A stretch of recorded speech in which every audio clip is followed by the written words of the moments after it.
You have to show a Microsoft seller, where do they get paid for selling your solution?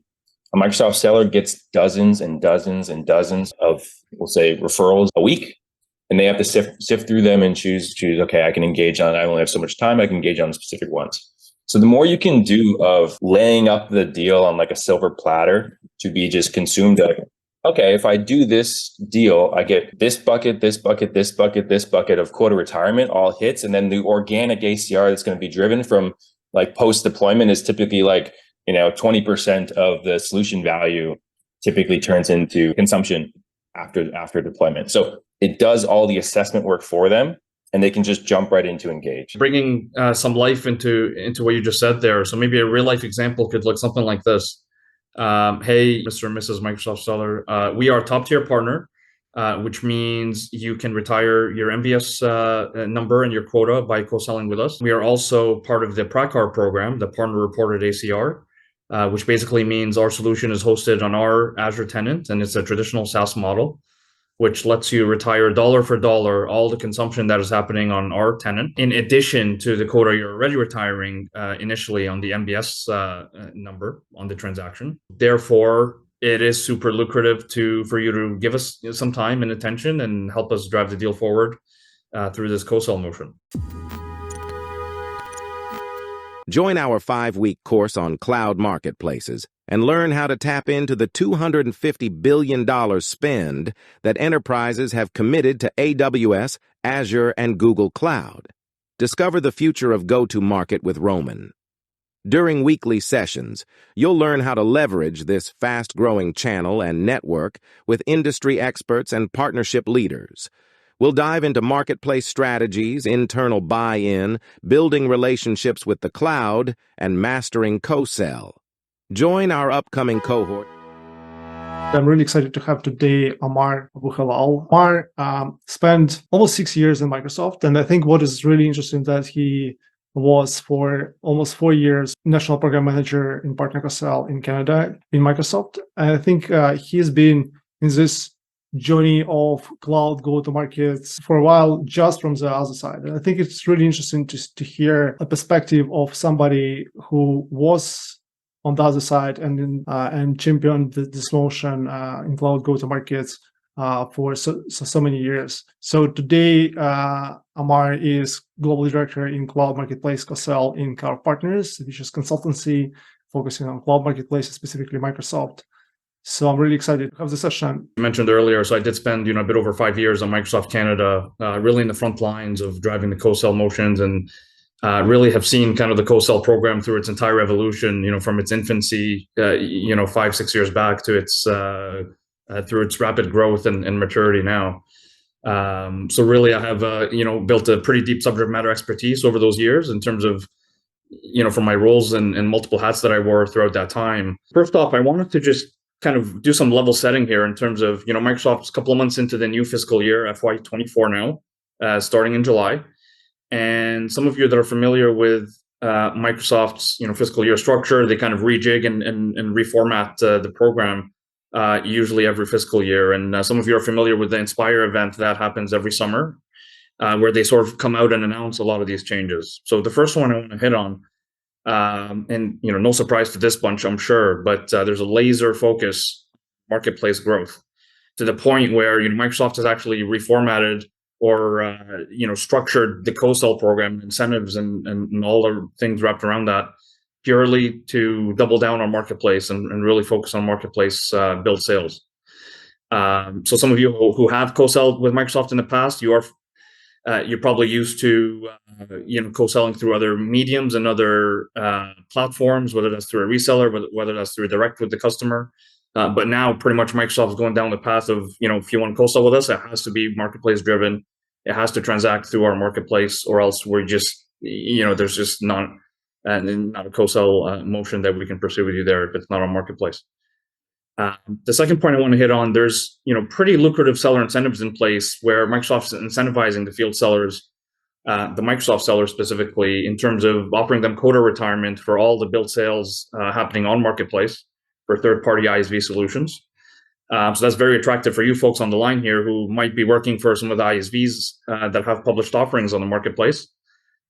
because you have sellers that are incented and are getting paid quite lucratively to go out there and drive marketplace build sales together, hand in hand, with you in a co-sell motion. The other thing I do want to mention is,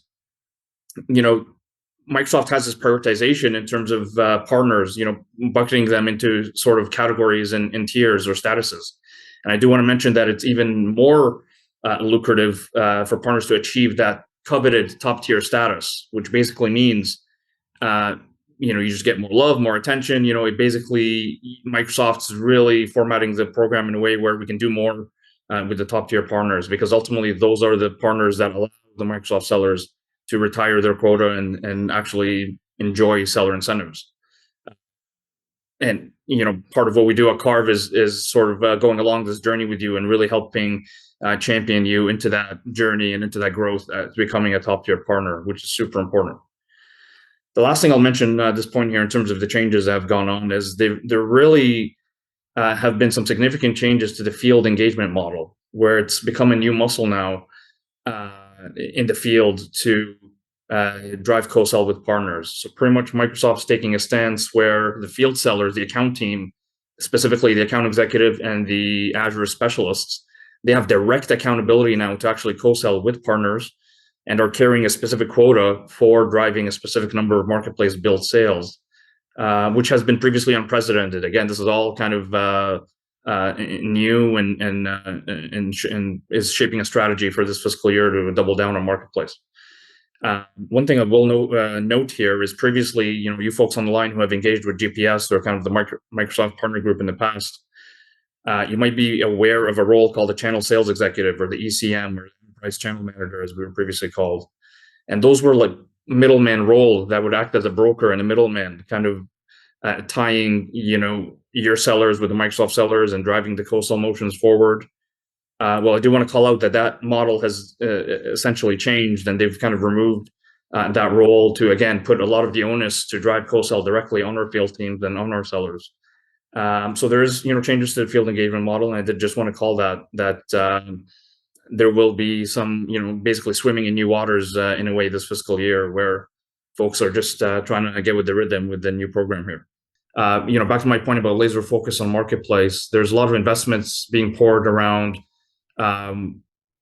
really working on the marketplace as a product, for example, and adding on features. And so I'll give one example. So MPO, the multi-party private offer, is in private preview right now in the US market and is going to be more broadly rolled out to other regions across the world. Next up is Canada, UK, and then, so on and so forth. And there's a lot of momentum and interest right now out there in the market on MPO. And again, our competitors have kind of competing features that have been available for quite a while now. And we're sort of entering that motion now, which allows channel and reseller partners to come into the equation and actually share margin, and ISVs can actually incentivize and share margin with the reseller partners, which is super key for a lot of these hypergrowth ISVs that are primarily channel driven and rely on the reseller and channel network to drive a lot of the field account relationships there. So huge focus and attention behind that. And I'm personally, if you ask me, super intrigued and eager to see the uptick in volume and kind of the increased doors that this will open for a lot more players to jump into motion here and participate and take part. So jumping on here, I did want to sort of share some insights around, from my time, all these years being in the front lines, driving co-sell motions. What have I seen work, and what is essentially a recipe for success here that I'd love to share with you folks in terms of some takeaways here. The first one I'll touch on is you really have to do the groundwork to have some success with co-selling with Microsoft. You have to think of it this way. Microsoft's inundated with so much noise and so many partners out there vying for their attention and their time and trying to book time with their sellers. Absolutely inundated, right? So you have to show up to the table. If you land a call with a seller, if you kind of get that time of day and show up, you really have to be prepared, right? You have to come prepared. You have to do the homework. You have to show you made some crack at it, or you made some effort to, penetrate the account. Be ready to share who you spoke to. You got to be able to compare some notes there. rather than showing up and being empty-handed and relying on the Microsoft seller just somehow go close the deal for you or go drive the sales motion for you. They don't work for you, right? You can't expect them to go and sell for you. They're there to help, sure, if you come with a specific ask and you can be prescriptive and kind of come with a crisp call to action and help needed there. And the more defined and the more specific it is, the better. But at least show you made some headway, right? Show you made some effort at knocking some doors and speaking to some folks, and you've done homework on the account there. So don't expect a free ride here with co-selling. It's a two-way street. So point number 2, really around reputation and brand, super important. So here, Microsoft really rewards those partners that have shown consistency and have shown a consistent track record of delivering results, of delivering sales. In this case, obviously, in the topic of marketplace, Microsoft, to reach that top tier status, they do have thresholds and minimum levels of built sales and dollar revenue that should be flowing in marketplace. So again, it's all about results at the end of the day. And if you think of it from a Microsoft seller point of view, who do you think they're going to prioritize where they want to spend their time of day and who they want to work with? It's ultimately who delivers more money in their pockets and who has been paying them and who has been helping them retire their quotas faster. That's ultimately who they're going to prioritize and who they're going to show some love and some attention to. So it's a I scratch your back, you scratch mine kind of ordeal, right? So really building that track record and consistency is important. And we have a term we use as currency, building kind of that, again, the I scratch your back example I gave is like, you just have to do some favors and have to do some giving some love to the Microsoft account team. And in turn, you could expect that they can open doors for you and bring you into some of their accounts. Establishing trust is super important. Point number 3 here, trust and transparency is everything. Trust is one of those things that's obviously hard to build and so easy to evaporate and kind of lose there. So this is where you really have to, open your arms, be willing to, share pipeline with the Microsoft sellers. Systems and tools here play an important role where Microsoft has a system called Partner Center where all the co-sell pipeline and all the deals live. And we have this saying basically where if it's not in Partner Center, it doesn't exist. Like if it's not in pipeline, if it's not in reporting, simply like you just can't expect to hold people accountable around that, and you can't expect to drive the motion that way. So you have to be willing to be transparent. You have to be willing to open your arms and share insights that you have and be able to share your pipeline transparently. And vice versa, you can expect to be received in a trusting manner as well by the Microsoft team. The last point I'll have here is really invest in quality coaching and trusted advisors. And obviously, I might be biased in saying this. I work for advisory now and I'm a consultant, but really I say this honestly from, all these years spending as part of this co-sell program. Having some quality mentorship and coaching goes a long way to help you avoid some pitfalls and help you really add that jet fuel and that turbocharge behind you. Because frankly, this is such a fast moving program where you can't risk falling behind. You can't risk missing a beat. You really have to be one step ahead of the game, and you have to be kind of, really on the ball, frankly, and really move in a super expedited manner and really with a sense of urgency. So having that quality advisorship on your side and your corner really goes a long way in helping you, again, stand out from the crowd and really cut through the clutter and the noise out there. So here, I just wanted to sort of, catch everyone up to speed in terms of the why we're doing this. So far, I feel like I've touched on a bit about the what and the how that's been happening around co-sell, but really, I just want to anchor down in terms of what's really the motivation from your perspective or from a partner or from an ISV's perspective, what's really motivating them to take part and sort of go through the ringer here with this program. The first one, obviously, it might be self-explanatory, but it is a scale engine. And obviously, in a challenging macroeconomic environment, ISVs and partners out there are having to be a lot more efficient in how they grow and where they invest. And, being a scale engine, co-sell really helps turbocharge your growth through obviously leveraging the Microsoft relationships, the strong footprint that they have across the enterprise accounts, really enabling you to do more with less.